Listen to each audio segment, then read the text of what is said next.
Жүздеген жылдар бұрын Малekith бастаған қара эльфтар эфирдің көмегімен бүкіл 9 әлемді жермен-жексен етіп ғаламды бастапқы күйге келтіргісі келеді. Одиннің әкесі Бор оларға тойтарыс беріп, жаудың бәрін тізе бүктіріп бұттарына тұштырады. Оны көріп Малekith, мен бұл жерде болған жоқпын дегендей көлеңке жағалап көзге көрінбей жоқ болады. Ал Бор жаудың қолынан тартып алған эфирді ешкім тауып ала алмайтындай тереңірек көміп тастауды бұйырады. Содан осы жерінен бастап менің өткен видеом сайралып өтеді. Егер көрмегендер болса, жан-жақта түртілген сілтемелермен өтіп көріп алыңдар. Сосын барып дәл осы видеоны жалғастыруларыңды сұраймын. Ал маған бәрібір, маған тек Казвойстың былшылдар ертек айтқаны қызық дейтіндерің болса, онда Казвойст жалғастырады.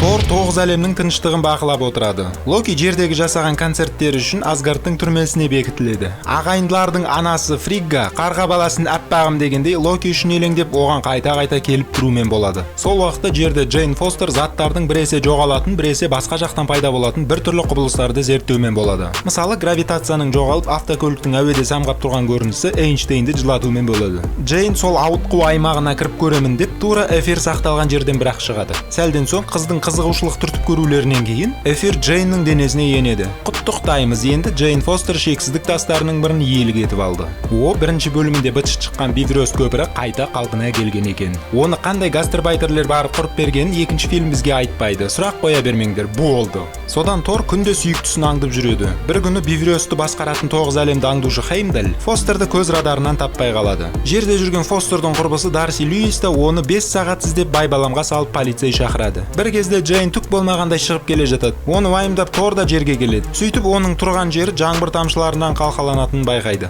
Олар тыйым салынған аймаққа өтіп кеткендіктен полицей оларды ұстамақ болады. Бір қызметші Джейннің қолынан ұстай бергенде, одан мықты импульс бөлініп полицейлерді және Джейнді жан-жаққа лақтырып жібереді. Тор оның бойындағы қауіпті сезіп, дереу Асгардқа жол ашады. Один Джейнді қайта жерге аттандыруын бұйырады. Алайда оның денесі ештеңе ұстатпайтынын көрген Один Асгардтың диагностикасынан бойындағы нәрсе эфир екенін анықтап алады. Осы жерден біз ең алғаш шындық тасының табиғатын түсіне бастаймыз. Ол материяны антиматерияға айналдырады деп өзінше физиктер ұқсап жыртылмай-ақ қояйын. Қарапайым ертегі тілімен айтқанда, Малekith деген эфирдің көмегімен гүлденген әлемді күлге айналдырып, жарқыраған жайнаған өркениетті қараңғы түнекке бөлегісі келген қара ниетті оңбаған қалқан құлақ ағаны видеоның басында айтып өттім. Барлығы белгілі болған соң, Фригга Джейнді өз қоласына алып жүрумен болады. Эфирдің қыр-сыры ақтарылып бостандыққа шыққан соң, ол бүкіл Малekith сияқты қара эльфтерге сигналы бара бастайды. Сол сигналды қалқан құлағымен сезіп қойған Малekith эфирді өз қолына түсіру мақсатымен Асгардқа шабуылдайды. Сөйтіп Джейннің бойында эфир бар екенін біліп, оны тұтқындайды. Алайда ол жай ғана эльфтерді жынды қылу үшін Фригганың көз алдау елесі болғандықтан Джейнді мәсаған қолға түсіресіңдер. Нәтижесінде Фригга Джейнді қорғаймын деп Малekithтің шашпауын көтеруші әскердің қолынан қаза табады. Қызықтың үстінен Тор түсіп, балғасымен жарқ еткізіп жауларды үркітеді.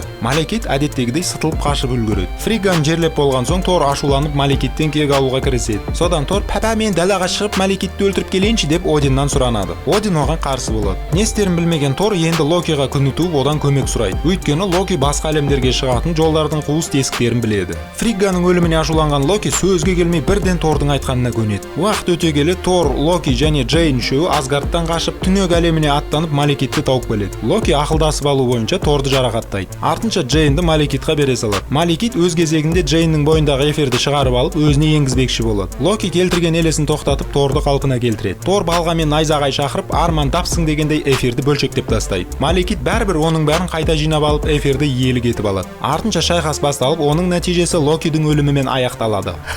Әзірше бұл өлімге сене тұрамыз. Тор қимай-қимай Локиді тастап, Джейн екеуі жерге қарай бет алады. Сол уақытта жерде доктор Селвик адам сенгісіз скандинавиялық мифологияға сүйенетін теорияларын айтамын деп жындыханадан бірақ шығады. Оның айтуы жақын арада 9 әлемнің бір қатарға тұрған паратын аңдуға болатын мүмкіндігі етін. Кейіннен Дарси мен оның стажері келіп Селвикті босатып алады. Уақыт өте келе Джейн, Тор, Селвик үшеуі Лондондағы ауытқу байқалатын аймақтарды пайдалану арқылы Малekithке қарсыласу жоспарын ойластырады. Жындының сандырағы келетіні рас дегендей, аспанда енді қатар тұрған 9 әлемнің паратын байқауға болады. Ал Малekithтің жоспары сол сәтті пайдаланып, бойындағы эфирін қышытып, материяны антиматерияға айналдырып 9 әлемді түбегейлі түнекке айналдыру. Осы зұлымдарды түсінбеймін ше, әлемнің бәрін жойып алған соң әрі қарай не тындыра деген түк жоқ шипсі бөлмей ме, жынды сияқты бірі. Ақырында Тор Малекитпен шайқасады. Арасында Тор алғаш рет балғасын жоғалтып алғандықтан қоғамдық көлікке отырып баратын жеріне жол тартады. Мұндай көріністі күнде көрмейсіңдер, көріп қалыңдар. Ал Джейн мен Селвик аномалияларды басқару арқылы Торға көмектеседі. Солайша Малекитті өз әлеміне шығарып тастайды. Бір кезде оның кемесі басқа құлайтын жер таппай, ессіз жатқан Тордың үстіне қарай қисая бастайды. Джейн оны ұстап қалатындай махаббат күшіне сеніп Торды өз денесімен қалғалайды.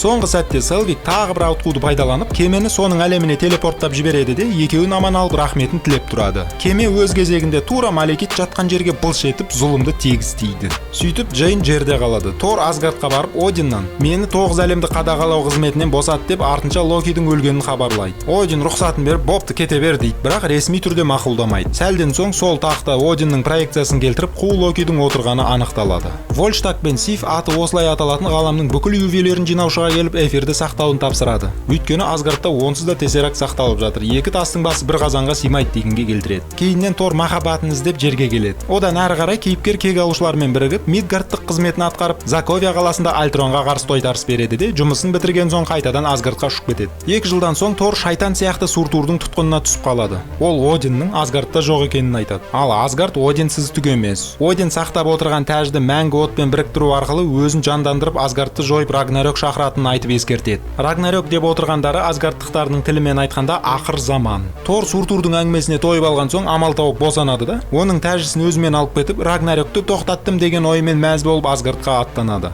Асгардқа келсе, Локи Одиннің тағына отырып алып білгенін істеп жүреді. Ал Бифрёсты басқарушы Хаймдал емес екені анықталады. Өйтіп Тор Локидің маскасын шешіп алады да Одинді бір кездеуге шақырады. Сөйтсе Локи Одинді жерге әкеліп қаңғыртып жіберген екен. Екеуі жерге келіп Нью-Йорктың көшелерінде жүргенде Локиге портал ашылып төмен түсіп кетеді. Ал Тор жердегі қағаздағы мекен-жай бойынша Санктум Санкторумды тауып бөліп Доктор Стрэнджбен кездеседі. Стивен Стрэндж өз кезегінде Одиннің Норвегияда қаңғырып жүргенін айтады. Артынша Локи екеуіне портал ашып, екеуін Норвегияға телепорттайды. Ол жақта қарттар үйін таба алмай өлім аузында ырбиып отырған Одинді көреді. Один өзінің өлімінен соң Асгардтағы Рагнарёкты ешкім тоқтата алмайтынын, тіпті Тордың оған күші келмейтінін айтып мұңайтады. Және оның тұңғыш баласы Хелланы да аузына алып қалады. Әңгіме соңында Один Вальгалласын іздеп Асгардтық жаужүрек стилінде өле бастайды. Ал оның өлімі Хелла дейтін сұмғатынның босап шығуына түрткі болады. Біле білсек, Хелла Тордың әкпесі болып келеді. Ол кезінде Одинмен бірге талай соғыстарда еңсесін тік ұстап, Асгард әскеріне басшылық еткен кейіпкер. Күндердің бірінде ол да өзінің еңсесін қатты көтерем деп байқаусызда көкірегін көтеріп, тәкаппарлықты бойына иелік етіп қояды. Оны көрген Один бірден оны Асгардтың абақтысына бекітіп, оның жасаған ерлік әрекеттерін сызып, менің мұндай қызым болмаған дегендей Асгард тарихындағы жазба деректерді жойып тастаған. Сол үшін бірінші фильмде Один Тордың бойынан сондай тәкаппарлықты байқағаны үшін оны Асгардтан қуғаны да содан. Ал енді Тор мен Локи Хелланың кісенінен босап шығатын күні туатын көрінісіне де куә болды.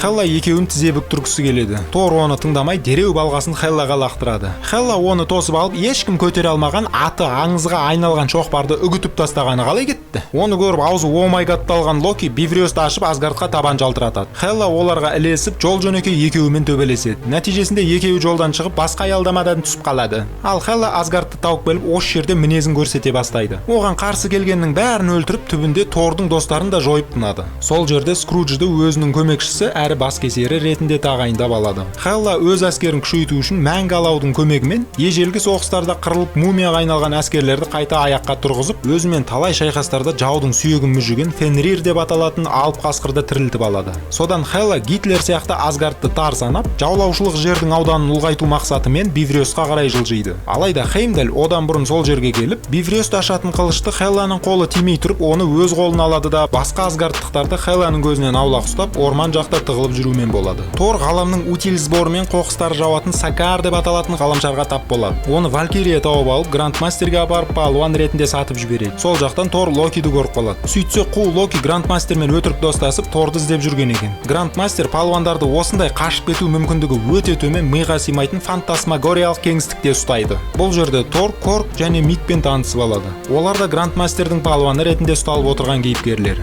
Түрмеде Тор Валкирияны танып, бұрын соңды бұл кейіпкер Асгардта жауынгер болғанын біліп, өзіне айтып тыңдатумен болады. Камераға Локи кіріп Тормен әңгімелеседі. Тор ашуланып, барлық болып жатқан ауыршылықтың бәрі күйдіргі Локидің кесірінен екенін айтады. Ал Локи ертең аренада жекпе-жек өтетін. Және сол жекпе-жекке Тордың өліміне үлкен ақша тіккенін айтып, одан бетер жынына тиіп қашып кетеді. Ертесіне Тор шашын қырқып, өзгерген имиджімен алаңға шығып, қарсыласын күтіп тұрады. Сөйтсе, оның қарсыласы анау-мынау біреу емес, халықтың дәл өзі. Оған Тор қуанып, халықты білетінін айтып, трибунадағы көрермендермен таныстырады. Тентек халық оны танымай, барынша жұлқынып ашуын тарқатар емес. Жекпе-жек барысында Тор найзағай шақырып, халықты жеңеді. Бірақ Грандмастер арамдық танытып, халықты чемпион қылып қояды. Жекпе-жек біткен соң Тор нөміріне барып жатады. Ол жақтан да қашып кетуге болмайтынын түсінеді. Сонда Тор 9 әлемге камера қойып тастағандай көзі бар Хеймдалды шақырып көруге тырысады. Нәтижесінде Хеймдал оны сезіп, Тормен байланысқа шығып, Асгардтағы болып жатқан сұмдықты соның көзімен көрсетеді. Тор оған шыдай алмай, халықпен Валкирияға Сакаардан қашып, Асгардты құтқаруға көндіреді. Бірақ екеуі өздерінше болып көнбей қояды. Сонда Тор терезеден анау біреу тұрған кезінде халық жерден қашып кеткен Квинжетке көзі түседі. Біраздан соң терезені жарып шығып, көшеге қашып шығады да, сол Квинжетті шұқылап іске қосуға тырысады. Артынан халық кеп қалып, Квинжетті денесімен талқандайды. Тор сасқалақтап жатып, Наташа Романовтың бесік жырын қосып қояды. Сонда халық содан бері 2 жыл бойы жасыл құбыжық күйінде жүріп, енді өз-өзіне келіп, Брюс Беннерге айнала бастайды.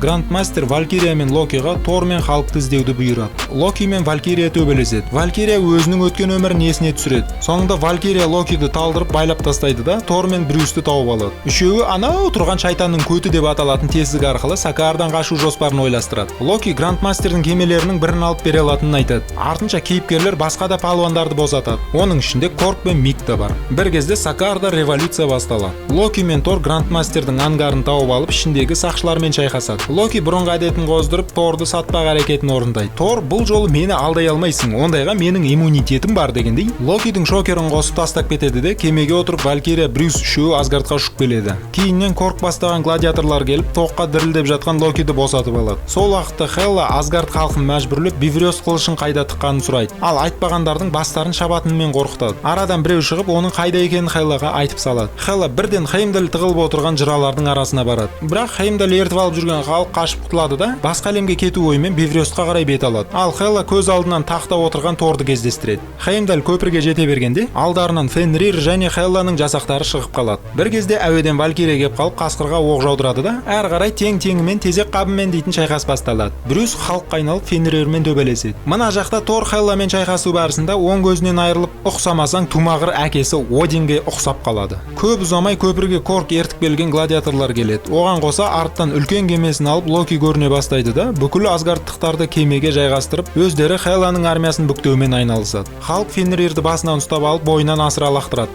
Тор әлсірей бастағанда оған Один көрініп, рухына демеу беріп, сен балғасыз-ақ күштісің, ал Хелланы тек Рагнарёк қана жеңе алады дегендей сөздері Тордың бойына найзағай шақырып Хелланы лақтырып жібереді. Әрі қарай супер мүмкіндігін көрсетіп, найзағайды былайда шашып, жауларды күл-талқан қылады. Тығылып отырған Скрудждың бойына намыс оянып, жерден тауып алған сувенирін іске қосып, Хелланың әскеріне Мидгарттық оқтардан ауыз тигізеді. Нәтижесінде ерлік жасап, халықты кемеге жүктеп үлгереді де, Хелланың қолынан қаза табады. Тор Рагнарёкты болдыру үшін Суртурдың тәжісін мәңгалауға қойып, Суртурды шақырып кел деп практикасын жұмсап жібереді де, Валкирия екеуі Хелламен шайқасуын жалғастырады. Локи өз кезегінде Тордың айтқанын орындайды. Есесіне тыныш жүрмей, алғашқы махаббатын қимай басы айналып Тессерактты алып үлгереді. Суртур оянып шығып, бүкіл Асгардты өртей бастайды. Хелла да сонымен бірге өртеніп, түбінде Асгард жарылады. Ал Асгардтықтар кемемен қашып құтылады. Тор солардың патшасы атанады да Локимен татуласады. Бұлардың баратын жері жоқ болғандықтан кеменің бағытын Мидгардқа, яғни жерге қарай бұрады. Локи мен Тор алғаш рет бір-біріне жылып, жерде екеуміз сыйысатындай болайық деген әңгімесін айтып отырғанда, кемелерінің алдынан үлкен бір кеме майы қызметкері секілді жолды бөгеттеп тұрып алады. Сөйтсе бұл анша-мұнша емес Таныстың кемесі болып шығады. Таныс бұлардың кемесін жаулап алады да, Торды қинау арқылы Локидан Тессерактты тартып алады. Локи көптеген зұлымды алдап, жынды қылатын тәжірибесі болғандықтан Танысқа жағымпаздану арқылы оны өлтірмекші болады. Таныс миымды ашытпаш деп алқымнан алып қырт еткізіп өтірік өлуден жалықпайтын Локиді бұл жол шын мәнісінде өлтіреді.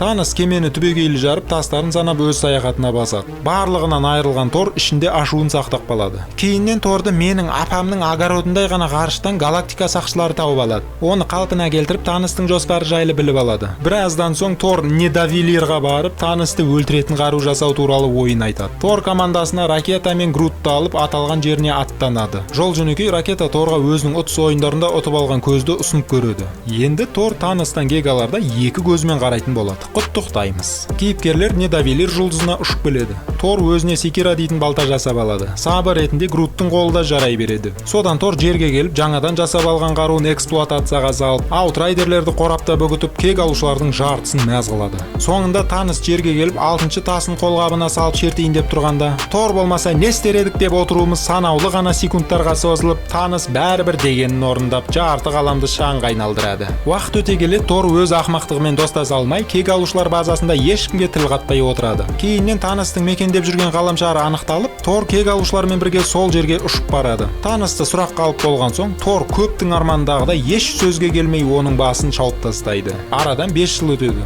Тор өмірден ешқандай мән таппай, геймерге айналып артық салмаққа шалдығып, сыра шумен күн санап жатады. Кейіннен кек алушылар қайта бірігіп, оған өмірдің мәнін тауып беріп, шаңға айналған жақындарын қайтару арқылы өткен шаққа оралып, бүкіл тастарды қайтарып, сүйікті Мьёльнирін қолына алып, барлығын қайта оралдырады. Бірақ байқаусызда шақырылмаған қонақ ретінде Таныс та өткен жақтан жетіп келіп, бұларға тиісе бастайды. Семіз Тор секирасында Мьёльнирін де қолына алып Таныспен жайғасады. Томпақ Тор жерге жатып домалай беруден басқа ештеңе білмеген соң, басқа кейіпкерлер оған көмектесіп, соңында ақыры зұлымдық жеңіледі. Кейіннен Тор фитнес клубтарға жазылып, қалай арықтағанын, Джейн Фостерді қалай тауып алғанын, және ол Мьёльнирді қалай иелік етіп алғанын алдағы видеоларда бір айтып қалармын. Ал келесі видеода көптің сұрауы бойынша Доктор Стрэндж ессіз мультиғаламды жалпақ тілде айтатын боламын. Жіберіп алмаңдар.